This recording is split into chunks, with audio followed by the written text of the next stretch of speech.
Bismillahirrahmanirrahim. Assalamualaikum warahmatullahi wabarakatuh.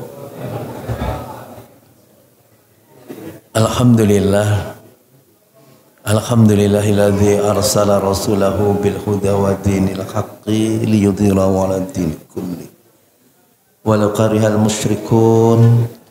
Asyhadu an la ilaha illallah wahdahu la syarikalah wa asyhadu anna Muhammadan abduhu wa rasuluh.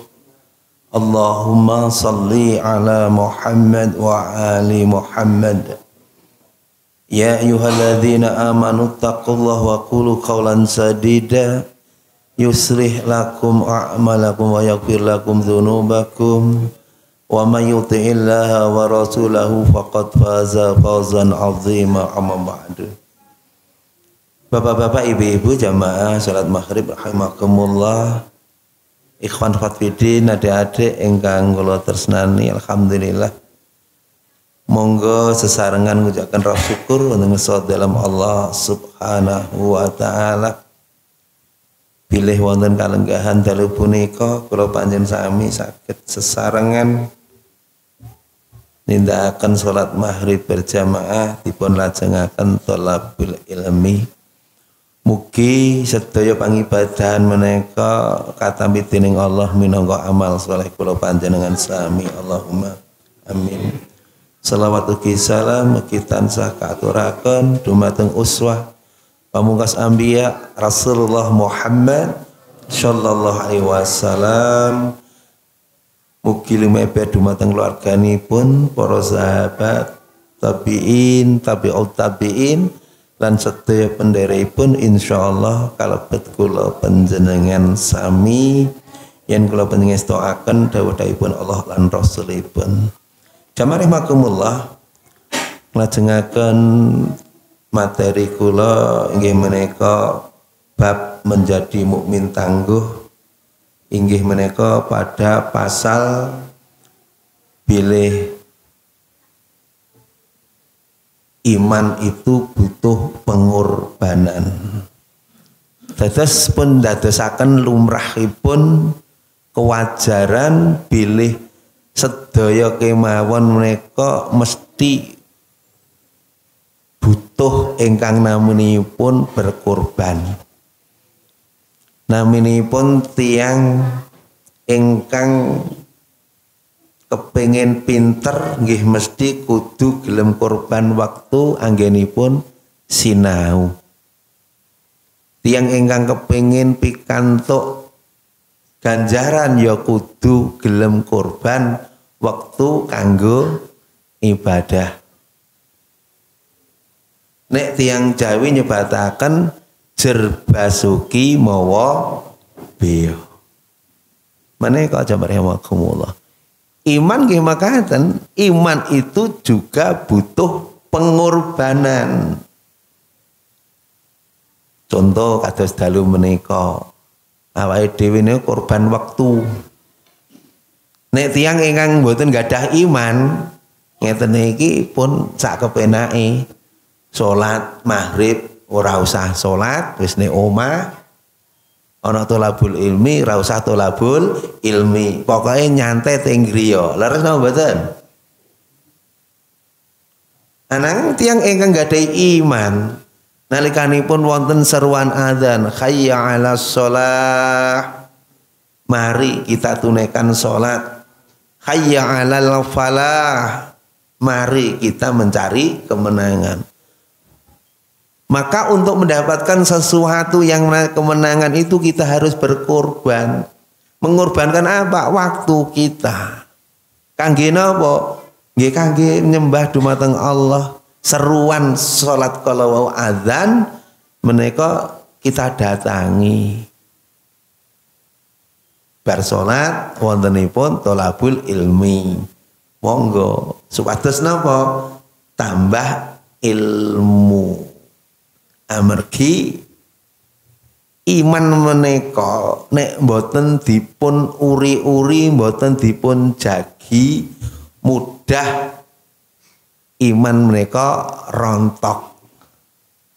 Berapa banyak ingkang kala ben sampun kula aturaken wonten panjenengan bilih untuk menjaga amalan-amalan yang terakhir. Innamal a'malu bil khawatimi, sesungguhnya semua tergantung pada amalan yang terakhir.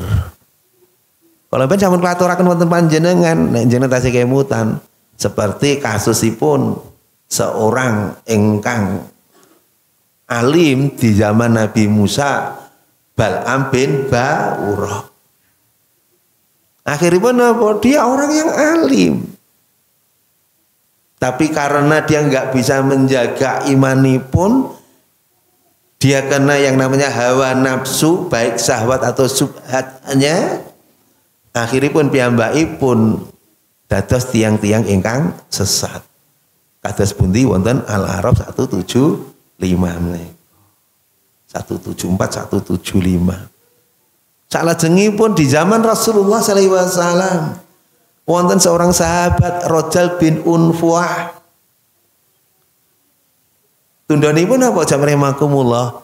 Nggih kawontenanipun akhir kehidupannya dia akhirnya menjadi murtad bersama Musailamah Al-Kadzdzab.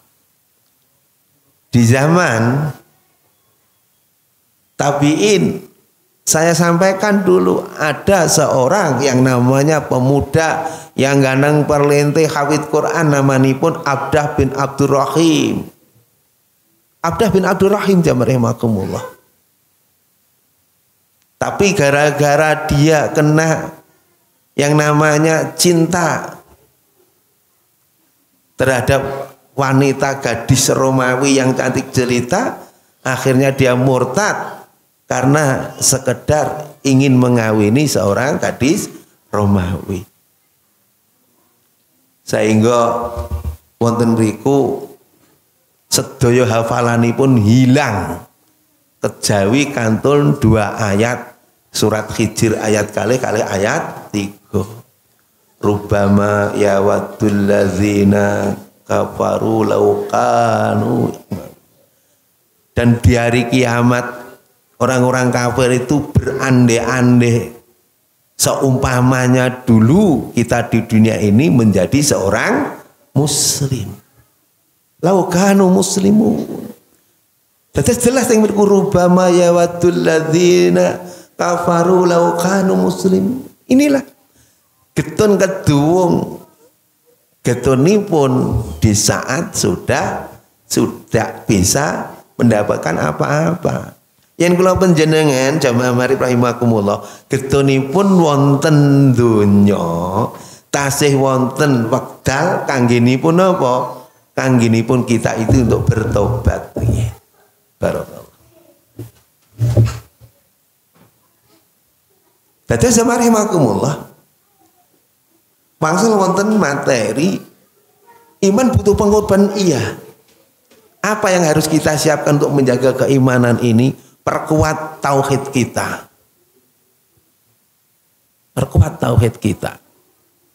Memang saya akan membahas ini pun kan wonten akidah dan tauhid nih. Akidah tauhid. Terus masalah wonten mriki jamarahimakumullah. Contoh kan kalau ini kan contoh-contoh di zaman kaum Nabi Musa, di zaman sahabat Rasulullah, di zaman para tabi'in yang dulu pernah terjadi di Indonesia. Panjenengan mesti sami pirsa bagaimana yang namanya tokoh PKI ingkang kasebat kawentar DN Aidit. Sami sampun pirsa Pak, Bu? DN Aidit. Nami asli ini pun sinten nika? Ahmad Aidit. Dia asli dari Bengkalis. Orang tuanya, bapaknya seorang ulama. Bayangke jamrema, seorang ulama. Jadi seperti adik-adik ngeten niki. Ahmad Aidit kecil itu kelihatan jamarahimakumullah. Kalau dia itu anak yang cerdas. Dari sorot matanya, suaranya bagus, dia biasa melantunkan ayat-ayat suci Al-Quran. Kalau pas ada acara wonten pondokipun tiang sepuhipun, dia biasa melantunkan adzan, dia terkenal lah. Apalagi dia putra seorang ulama kiai atau ustadz. Tetapi kejadian berubah di saat napa? Piyambakipun melanjutkan sekolah wonten Jakarta. Sekolah dagang wonten Jakarta. Berkumpul dengan teman-teman sekolahipun yang berhaluan kiri, ateis. Jadi faham komunisme itu Aidit sudah mengetahui, mempelajari. Bahkan buku-buku Leninisme, Karl Marx itu sudah menjadi bacaan yang paling disenangi. Coba aja meremakumullah. Dulu dia anak seorang ulama. Lingkungan pun lingkungan yang baik. Begitu sudah dewasa, dia ke Jakarta, dia sekolah lebih tinggi, sekolah perdagangan, berkumpulnya dengan orang-orang seperti ini, akhirnya pun, Masya Allah, rahimahkumullah. Nama Ahmad mawon dihapus, Pak. Diganti DN, Aidit. Jadi koyo-koyo isin. Jenenge Ahmad Aidit kok komunis. Nek ditambahi DN itu napa? Pirsa mboten, Pak? Dipa Nusantara. Kan kita keren toh nggih. DN itu Dipa Nusantara Aidit. Namanya pun lebih keren. Akhirnya pun napa jamrimakumullah? Dia menjadi tokoh yang terkenal karena cerdas, organisasi ini pun mantap. Dia sudah biasa bertemu dengan tokoh-tokoh Soviet dan tokoh-tokoh RRC waktu itu. Dan dia lebih condong kepada komunis RRC. Makanya dia itu lebih senang dengan Mao Zedong.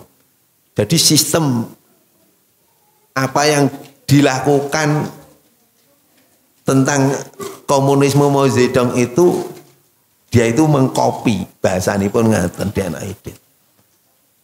Sehingga yang kita paham semuanya terjadi perkembangan yang luar biasa di saat terjadi G30S PKI. Begitu terjadi yang ada isu namanya Dewan Jenderal. Padahal janjane mboten wonten. Itulah akhirnya menapa jamane makumullah. Dari tentara Siliwangi RPKAD mengejar tokoh-tokoh termasuk Den Aidit. Dia lari teng Semarang, kejar, lari teng Solo, teng Boyolali. Akhirnya pun yang terakhir piyambakipun nika ndelik bersembunyi di rumah di wingkingipun stasiun balapan. Dia sembunyi di almari dengan pintu rahasia, tapi oleh pasukan RPKAD ketangkep, dibawa teng Boyolali di batalion sana Boyolali. Akhirnya pun piyambakipun niku napa dieksekusi. Tapi sebelum dieksekusi tembak, Den Aidit minta waktu. Dia berpidato, Pak. Inti pidato ini pun apa? Ngeri, Pak. Artinya dia itu tidak pernah merasa rugi menjadi seorang komunis. Bahkan dia bangga dengan komunisnya. Meskipun Aidit hari ini akan dibunuh, maka besok akan muncul bunga-bunga komunis yang lebih banyak lagi di Indonesia ini. Karena komunis tidak akan pernah mati, purnih akan tetap hidup. Mila yang namanya bahaya laten komunis itu memang ada. Akhirnya pun diberondong meninggal dunia. Tapi yang mriki japai maku wae ingkang kula aturaken, ini sosok seseorang, dia dulunya Masya Allah dekat dengan masjid, tukang adzan. Benar hadis Rasulullah, innamal a'malu wabil khawatimi. Sesungguhnya amalan itu tergantung pada amalan yang terakhir. Mila kalau ben sampun klaturaken wonten panjenengan jam rahimakumullah. Monggo terus pundi kita ini selalu mengistiqomahi menjaga keimanan kita ini. Menjaga keimanan kita ini jam rahimakumullah. Apalagi masa-masa puber, Pak. Niki putar-putar jenengan ya Dek ya. Ini niki nembe-nembe SD nih. Ini wonten sing SMP mboten, Mas? Sanesipun do SD nggih niki nggih. Oh nggih. Niki, Pak. 2 minggu yang lalu kula pas badhe ngisi subuh, Pak. Niku rame bocah nom-noman jare kok perguruan silat. Dikejar-kejar polisi niku tenggen kula teng Jati, Pak. Rame ngantos dugi DKR niki Bangjo niku dijuagi polisi. Akhiripun kula niku mbaten walah iki mesti kira merah bocah nom-noman ngoten niku. Kados sing teng Semarang niku nggih ngoten. Cah nom-noman arep tawuran nggawa arit panjang-panjang niku, Pak. Akhirnya ketangkep. Lah teng mriki nggih. Nek ning mriki kula mboten mangertos napa nganggo senjata ngoten napa mboten. Tapi niku digiring supados tidak terjadi masalah. Lah ini masa-masa puber niki Masya Allah, Pak. Anak-anak di saat dia itu sudah mencari jati diri, lingkungan tidak mendukung. Ya nyuwun saya hari ini ku terjadi pripun nggih jamaah rahimakumullah. Perbedaan. Tiang sepuh-sepuh banyak dia itu tidak mengenal HP secara mendalam. Anak-anak kita paham tentang HP. Leres napa mboten? Anak-anak kita itu Masya Allah jamaah. Kula ngertos bocah-bocah SD niku, Pak. Piyambakipun nek ndolet game niku wong tek tek tek tek tek. Gampang banget lho, Pak. Jenengan saged ndolet game, Pak. Enggak bisa, Pak. Hanya orang-orang tertentu. Tapi nak bapak-bapak muda yang biasa ngoten, tapi anak-anak kita itu Masya Allah. Dia itu luar biasa. Mau cari nopo luar biasa. Sehingga anak hari ini lunga bepergian. Kok HP-ne kari bali mulih kok. Larang napa mboten? Padahal biyen ora ana HP ya ora ana apa-apa lho jane. Ning HP ku saiki menjadi sesuatu yang sangat penting. Bismillah.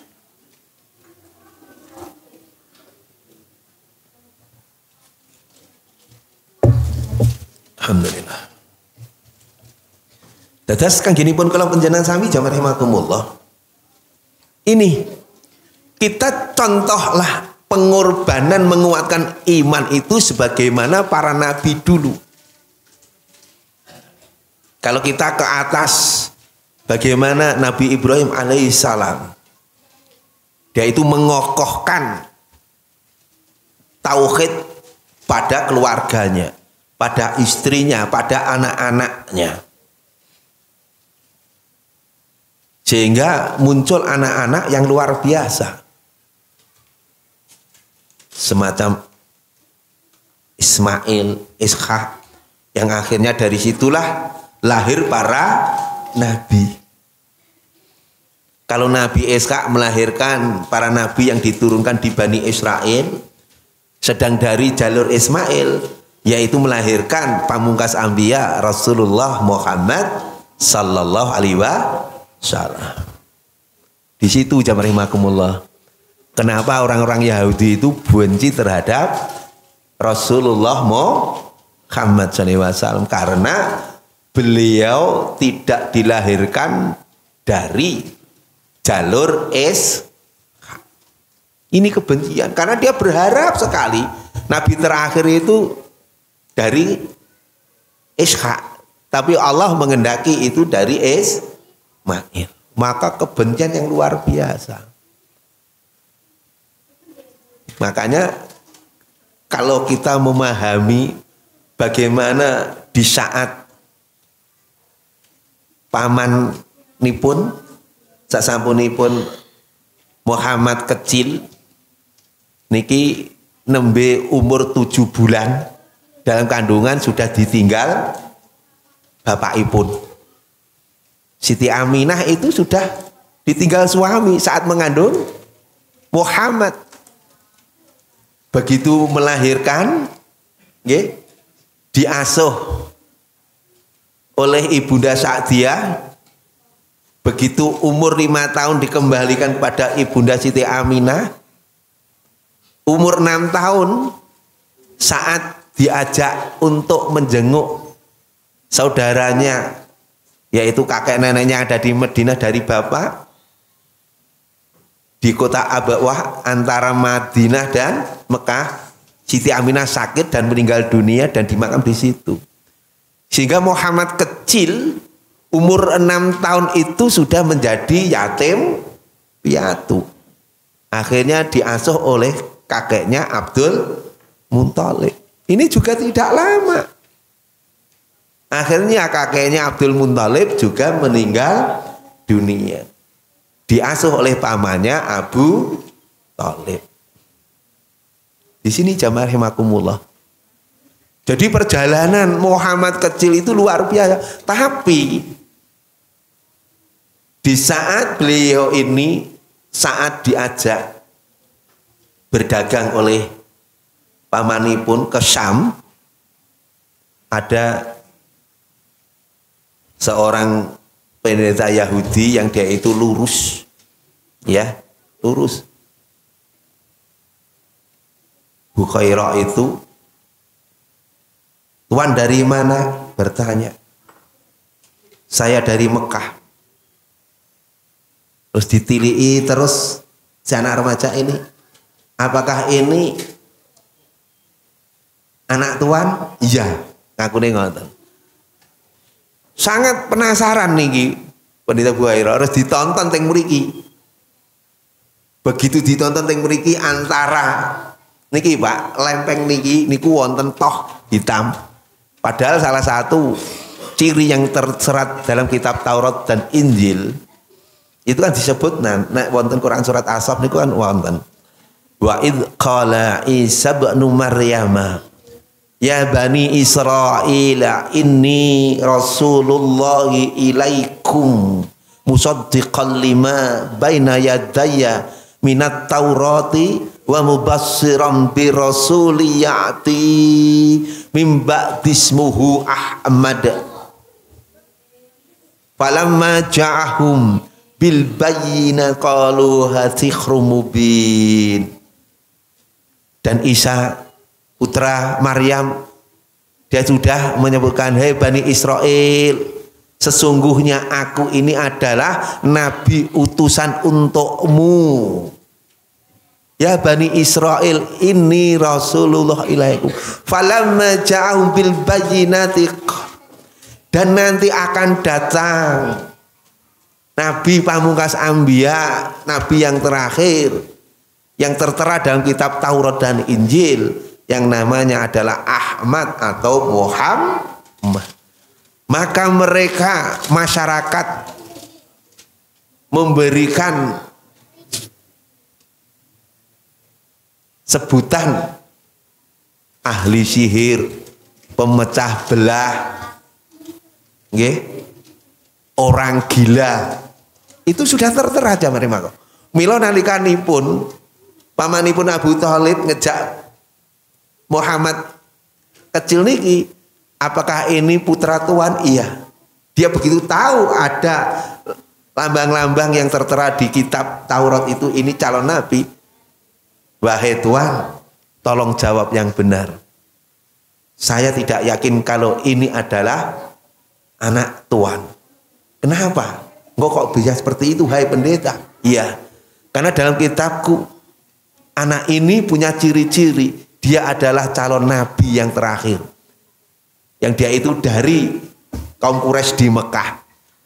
Dan dalam kitab nabi yang terakhir itu yatim piatu, dia tidak punya ayah dan tidak ibu. Bagaimana mungkin ini anakmu?" Kaget pamanipun. Dia baru ngaku, "Oh ya, benar tuan, ini keponakan saya. Ini keponakan saya."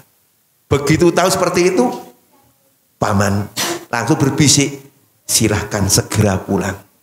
Orang-orang Yahudi telah mencari-cari karena menurut perhitungan Nabi yang terakhir yang namanya Muhammad itu akan segera datang. Dia telah dicari dan akan dibunuh. Maka segera kembalilah ke Mekah. Jangan kau lanjutkan. Di sini jamaah akhirnya pun apa? Pamanipun Abu Thalib segera mengajak pulang. Dari situlah rasa kasih sayang perhatian pamanipun Abu Thalib terhadap Muhammad kecil sampai remaja itu semakin menjadi oh ternyata anak keponakanku seperti ini. Makanya dia sudah ada perangai yang luar biasa jamaah. Di saat anak-anak, ya namanya anak, kadang-kadang dia itu sering bantah nesu. Muhammad kecil tidak. Dia selalu jujur. Dia selalu punya rasa hormat terhadap orang tua. Dia punya kasih sayang terhadap sesamanya. Inilah ciri. Sehingga dia disebut saat masih kecil, remaja sampai dewasa, Al-Amin. Yaitu orang yang bisa dipercaya. Ini jamaah. Maka untuk itu saya kembalikan kepada tadi. Bahwasanya lingkungan dalam keluarga itu memang bisa, tetapi begitu lingkungan dalam masyarakat di luar keluarga ini sangat berbahaya. Mila jamaah bisa jadi nggih jenengan minangka tiyang sepuh niku anggenipun gula wentah putra-putri panjenengan niku pun luar biasa. Anggenipun gula wentah putra-putri panjenengan pun luar biasa wonten dalem. Ning bisa saja jamaah begitu di luar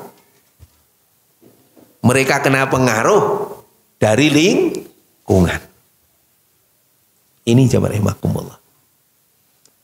Mila kanggenipun kula panjenengan sami, kalau saya sering ditanya, kan hari ini banyak yang sepuh itu yang mengeluhkan orang tua seakan-akan nggak bisa mengatasi anaknya karena apa? Ketagihan yang namanya dengan HP. Gimana nggih tat ben anak kula niku mboten HP. Pangger dilurui nesu, nek isih cilik mesti nangis.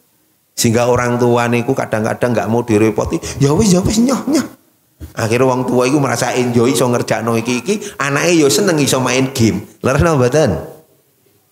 Nah ini Pak, padahal ini nanti menjadi bumerang sebenarnya. Tidak hanya dia itu menjadi kecanduan saja, efek kesehatannya Pak. Seperti kasus yang di Surabaya, anak TK, karena sudah sekitar 2 tahun dia selalu memakai HP, ternyata tahu-tahu matanya buram, dibawa ke rumah sakit mata, terakhir apa? Jamaah rahimakumullah, retina sudah terbakar Pak, sarafnya nggak bisa, akhirnya buta. Nah pun ngoten niku, anaknya sudah bisanya hanya menangis. Ibu wong tuane mung nangis, keluarga nangis. Lah ngerti ya ngono. Biyen kowe mbok nangis kaya apa ora tak oleh nyekel HP. Ngerti ya apa ora ngerti? Lah niki untuk pelajaran kita jamaah rahimakumullah. Makanya saya sampai pesan sama anak saya, cucu saya itu masih kecil. Nduk, mbok piye wae anakmu iku kudu mbok ketati. Luwih HP nangis ora apa-apa. Sing penting harus kamu jaga tentang masalah HP. Wong namanya anak, dia itu ya kepengin. Oh bocah cilik niku putu kula pun saged ndolot lho Pak. Tek ngene iku. Akhire capun apa? Nek makme apik iso diolehi cukup 5 menit. Engko angger bar diajari ngaji oleh nyekel juga 5 menit. Lebih dari itu sudah ditarik sama uminya, enggak boleh tarik. Nangis yo beno nangis. Tapi akhirnya dia paham, oh iya saya hanya diperbolehkan hanya 5 menit. Lah niki sing repot mangke, nah sudah SMP, masa-masa puber, masa-masa sudah mulai dewasa, nanti ke SMA, oh anak itu sudah ngeten niki. Makanya saya kalau pesen, gimana Pak Ustadz, kalau untuk amannya anak, nah kula mau gampang masukkan di pondok pesantren. Karena tidak ada yang namanya pondok pesantren itu dibolehkan membawa HP. Saya itu Pak. Silakan, ini jawaban saya terlalu vulgar, tapi karena kondisi memang seperti itu jamaah. Nek mau nganu niku berat, Pak, berat. HP ini luar biasa, keluhan yang luar biasa. Dan memang sistem ini sudah digunakan sebagai dahsyatnya, hancurnya masa-masa anak. Bagaimana mungkin anak hari ini nggih, generasi Z itu dengan HP itu wis lumuh sedayanipun. Kongkon kerja yo keset.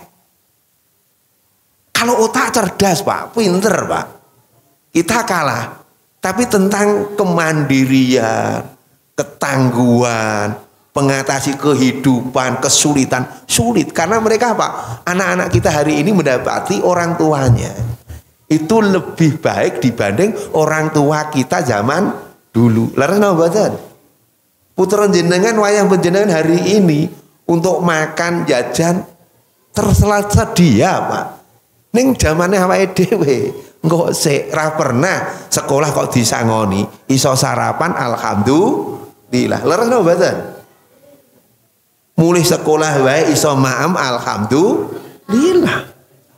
Tapi hari ini anak kita minta makan yang ini tersedia wegah kok njaluke liyane kok. Apalagi dengan sistem minuman. Yang ngeri kemarin saya mengikuti wisuda anak saya di SK5 di STIK Karangpandan itu dengan orientasi ilmiah, yaitu seorang doktor farmasi dari Universitas Ahmad Dahlan Yogyakarta, Dr. Kintoko. Dia itu S1 farmasinya itu dari UGM, S2-nya dari Malaysia, S3 herbalnya itu dari RRC. Menguasai luar biasa, Pak. Bagus betul. Ternyata di Bogor itu sudah ada anak-anak, Pak. Anak-anak Pak nih. Di bawah SMP itu, SMP ke bawah itu yang sudah kena gagal ginjal kurang lebih 30.000 sekian, Pak. Bogor loh, Pak nih, Pak. Napa mboten gila nih, Pak. Karena apa? Anak-anak hari ini tuh minumannya serba frozen, Pak. Apa-apa yang ada dibeli. Sing enak-enak ngoten niku tidak taunya dia jarang minum air putih. Sehingga anak-anak segitu Masya Allah. Wingi kula niki ngertos nggih diwawancari seorang anak dengan ibunya. Dia harus naik kereta api ke RSCM. Ternyata dia itu baru umur kelasipun kelas 4 SD. Ya Allah, setiap minggu sepekan sekali harus cuci darah. Ini anak-anak lho, Pak. Karena apa? Ya seperti itu. Kurang kerja, mangane enak, kurang gerak. Lalu betul. Hari ini begitu anak-anak kita. Nah, dhewe biyen sekolah mlaku, cah saiki ngepit. Mulai sekolah ngangsu kerja anak hari ini apa-apa wis tersedia. Nyuci wis ana mesin cuci. Nyetrika dilondreke. Lah pripun coba? Kalau seperti ini jazakumullah, kembali ke orang tua niki, manajemen orang tua bagaimana? Untuk itu, mila kanjenipun kula panjenengan sami, maka ketangguhan iman, maka disinilah peran tauhid dalam anak sedini mungkin itu dimasukkan. Sehingga di saat anak itu sudah ada rasa, nggih, basanipun itu dia sudah dekat dengan Allah. Nek basane akan ma'rifatullah, dia sudah mulai mengenal Allah dan dia sudah merasa ada muraqabah, selalu diawasi oleh Allah di sini. Jamarimakumullah, anak itu akan tangguh. Contoh, saya diceritani seorang bapak estudan, anak kula niku teng pondok. Niki nggih lucu lah pripun. Anak kula niku mboten nate nyekel HP. Lah terus dia AMI, SMP ini pun teng pondok, SMA pun teng pondok. Begitu setelah SMA teng pondok, mantuk nyekel HP ini wong tuwa. Begitu dia nyekel ngeten niki. Ada sing gambar ngoten niku ndekne ngeten niki. Apa to Le? Gambare ngeten kok. Sampai seperti itu jazakumullah. Masya Allah. Pada satu sisi, nek sing ngono kuwi malah kadang-kadang napa dipenteli ulalah koyo-koyo ngene kan ngoten. Dia sampai seperti ini. Karena apa? Dia sudah tahu bagaimana yang namanya zina mata seperti itu. Karena dia itu sudah tertanam tauhid yang kuat, dia merasa Allah Maha Tahu, seperti itu munculnya. Nanti begitu sudah dewasa, dia keluar, insya Allah tangguh pondasi tauhid ini akan menyelamatkan anak ini. Dia sudah bisa membawa HP, dia bisa kuliah. Tapi insya Allah benteng keimanan ini sudah ada. Tapi beda dengan anak-anak yang belum ada iman. Dia sudah nyekel ngeten, ya Allah. Kalau ingin ngisi Pak, ya Allah.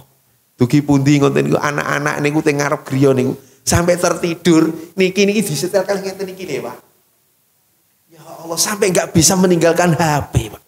Dengan tiduran HP niku ditonton kalih ngeten niki lho. Yang satunya cah telu sing sijine ya ngoten sing siji ngeten niki teng tembok. Hari ini ya Allah. Nek dulu awake dhewe iki bentek bak sodor playon. Lah sama mboten? Tapi hari ini anak-anak kurang gerak jam rimakumullah. Kurang gerak.